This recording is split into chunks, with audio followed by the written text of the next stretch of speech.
예? 이거 되게 유명한 노래 아닌가요? 지금 들으신 이 곡이 2000년대 미국 힙합을 이끌었던 인기 래퍼 50센트의 노래 캔디샵입니다. 그런데 이 노래 제목처럼 달달한 캔디와는 정반대의 인생사를 살았다는 50센트. 뉴욕 퀸즈에서 10대 때부터 마약을 팔며 생계를 유지했던 소년 커티스 제임스 잭슨 3세. 바로 50센트의 본명입니다.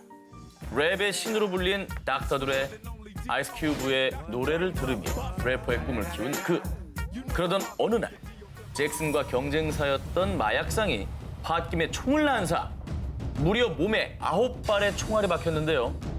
한 발이 그만 혀를 관통하고 맙니다.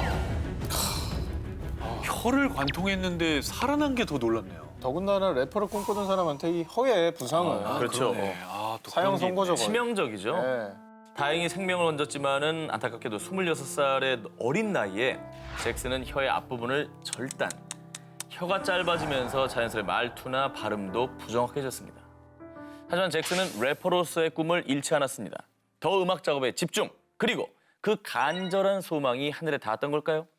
정말 운이 좋게도 힙합의 전설 닥터 드레와 에미넴이 잭슨의 믹스테이프를 듣게 됐는데 우리 함께 하지 않을래? Please stand up. 결국 잭슨은 닥터 드레가 소속된 레코드 회사와 100만 달러, 약 12억 원의 계약을 성사. 2003년 첫 정식 앨범 Get Rich or Die Trying을 발매. 게다가 그의 래퍼 인생을 막을 뻔한 혀 절단이 오히려 독특한 래핑으로 불리며 엄청난 인기를 끌게 됩니다. 이렇게 잘해 오다가 그만 사고를 치고 2010년 50센트의 여자친구인 라보니아 레비스톤이 전 남자친구와 사랑을 나누는 영상을 50센트가 온라인에 유포한 겁니다. 이에 여자친구 레비스톤은 50센트를 고소. 이후에 기나긴 재판 끝에 2015년에 여자친구에게 500만 달러, 약 57억 원을 지급하라는 판결이 나왔습니다. 그간 헤드폰 사업 투자 실패 등으로 인해서 이미 5천만 달러, 약 570억 원 이상의 빚이 있었던 50센트. 결국 2016년 파산 선고까지 내려졌습니다. 자, 그런데 이렇게 50센트가 또 무너지느냐? 인생이 뭐다? 힙합이다. 지금 들리는 소문으로는 드라마와 비타민 음료 투자가 또 대박이 났대요. 다시 인생 상승 곡선을 목전에 두고 있다고 합니다. 정말 한 치 앞도 알 수 없는 50센트의 성공과 추락의 핸들링. 과연 또 어떤 인생 곡선을 그리게 될지 궁금해집니다.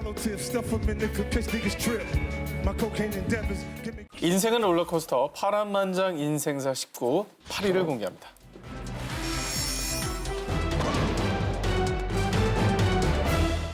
(2016년) 혜성처럼 등장해 음악계를 쥐락펴락 인생 롤러코스터 수직 상승 중인 대세 뮤지션이 있습니다. 2017년 데뷔 싱글 앨범 보닥 옐로우로 미 유명 대중음악 싱글 차트 3주간 1위를 기록한 카디 B. 이만큼 파워 있게 랩하는 요즘 여성 솔로 보기 힘들죠. 근데 랩이 찰지다. 그런데 말입니다. 이런 카디 B의 성공이 사람들에게 더 회자되는 이유, 바로 그녀의 남다른 과거 때문입니다. 1992년 뉴욕 라틴계 혼혈 가정에서 태어난 그녀의 인생은 산전수전 공중전 그 자체입니다. 16살 때는 미국의 거대 갱단 양대 산맥 중에 한 곳인 블러드갱의 멤버였고요. 멤버였어요? 헐. 조직원이었네, 조직원. 근데 그 갱단을 하다가 그러다가 18살 때는 이제는 제대로 한번 살아보자 라고 해서 마트의 캐셔로 취직합니다. 이때 마트의 매니저가 카디비에게 스트리퍼 직업을 추천합니다. 그래, 내가 좋아하는 춤, 노래하면서 돈을 벌어볼까? 라는 생각으로 스트리퍼로 전향. 파란만장하다. 그리고 자신의 매력을 한껏 발산한 동영상을 인터넷에 올리며 소셜미디어의 스타로 명성을 얻게 됩니다. 수익이 있잖아요, 그리고. 대충 뭐 이렇게 읊조리는 것 같지만. 기운이 있네. 이후 2015년은 미국의 유명 음악 채널에서 방영하는 힙합 리얼리티 프로그램 러브 앤 힙합에 출연. 여기서 비글미 넘치는 모습과 거침없는 센 언니의 모습까지 보여줘서 이슈 메이커로 떠오른 그녀. Remember when you told me that I was just gonna be a stripper? Look at you now, watching me. 왜 그렇게 쌍욕을 해? 와, 근데 진짜 세다. 정말 세죠. 대박이다, 진짜.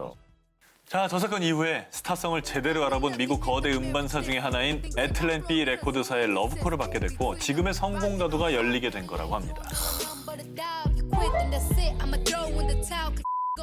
다음에 소개해드릴 인물은요. 재미 동포이자 할리우드 톱 메이크업 아티스트 테일러 장 바바이안입니다. 그녀를 말할 것 같으면 미국 싱어송라이터 폴라 압둘, 래퍼 카니에 웨스트, 이제는 할리우드 배우로 거듭난 김윤진 씨까지 할리우드를 쥐락펴락하고 있는 메이크업 아티스트로요. 와. 유명 패션 잡지인 보비, LB 등의 장 바바이안의 메이크업 팁이 실리는 건 기본이고 총 3권의 메이크업 책을 출판할 정도로 할리우드 메이크업계를 평정한 인물이라고 할 수 있습니다. 자랑스럽네. 자, 그런데요. 장 바바이안의 이런 영광이 더 멋진 이유. 아주 정석대로 꽃길만 걸어온 게 아니기 때문입니다. 4살 때 미국에서 이민 생활을 시작했는데 부모님의 이혼과 가정 형편도 어려워져 어려운 학창 시절을 보냈답니다.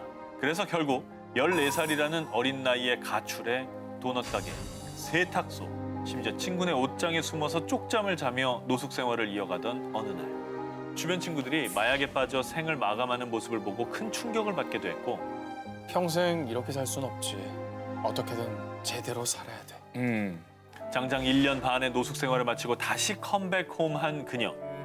종이 박스를 책상 삼아 공부를 해가며 모자란 학점을 채우고 무려 장학금까지 받으며 고등학교를 졸업하게 됩니다.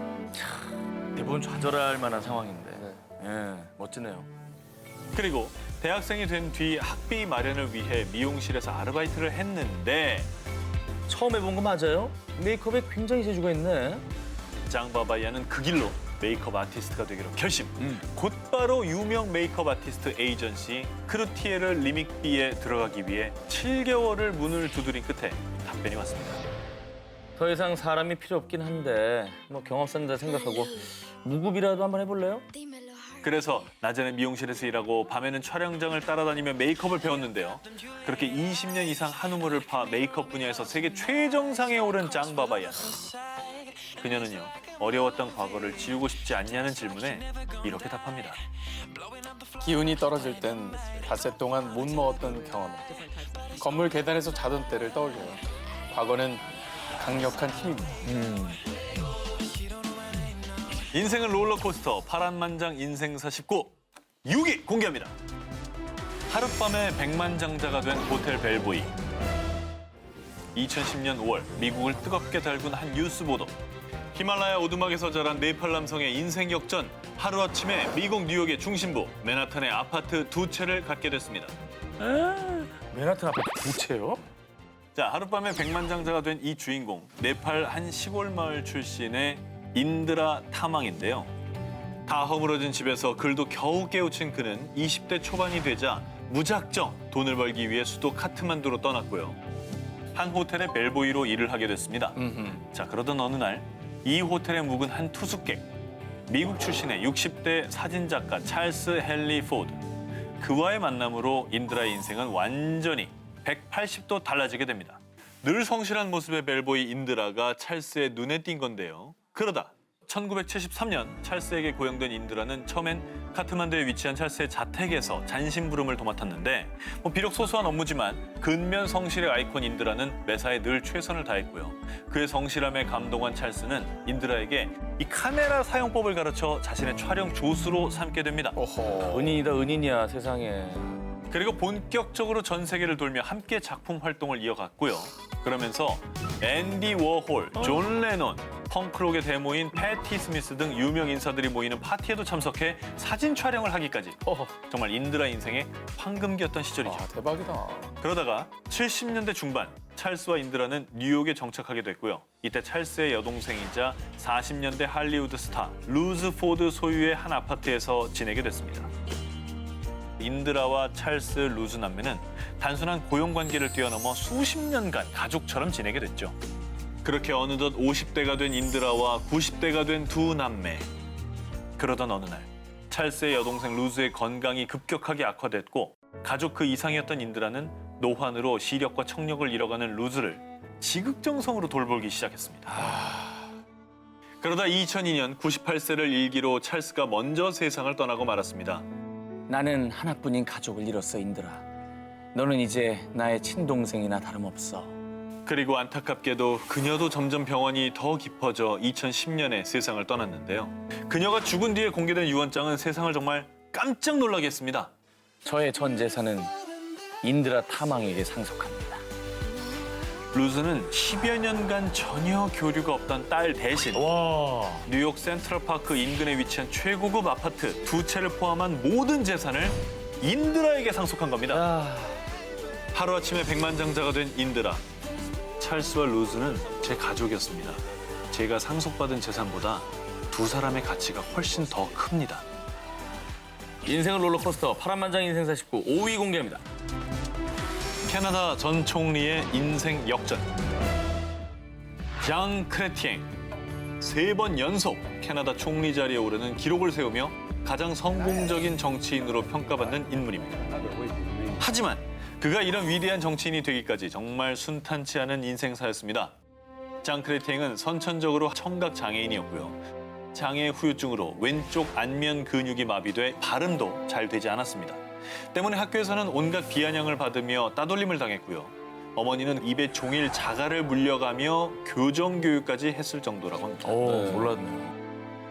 그런데요, 장 크레티엥이 진로를 고민하던 때 운명 같은 기회가 찾아오게 됩니다.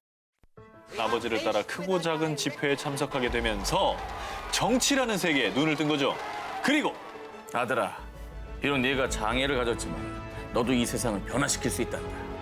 아버지의 용기 있는 말 한마디에 큰 힘을 얻은 그는 대학에서 법학을 전공, 그리고 1963년 캐나다 퀘벡 연방선거구의 하원 의원으로 선출됩니다.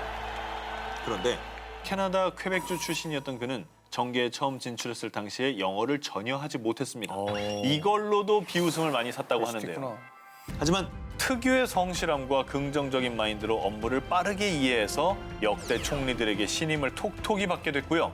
그 뒤 각 부처의 장관을 맡으며 나란 일에 힘썼죠. 그리고 1993년에는 비로소 당원들의 뜨거운 지지를 받아 자유당 대표로 총선에 나서게 됐습니다. 하지만 여기서 또 그를 가로막는 핸디캡. 진보 보수당이 내걸었던 광고입니다. 이것이 총리의 얼굴인가? 라는 카피와 함께 인신공격을 한 겁니다. 정책이나 그럼. 철학이나 이런 건 모르겠는데 저건 좀 치사한 거죠. 오히려 자기 표 깎아먹는 거 아니에요? 저런 광고를 했다는 거 자체가. 하지만 이 긍정맨 크레티엥은 전혀 흔들리지 않았고 묵묵히 자신의 진심을 전했습니다.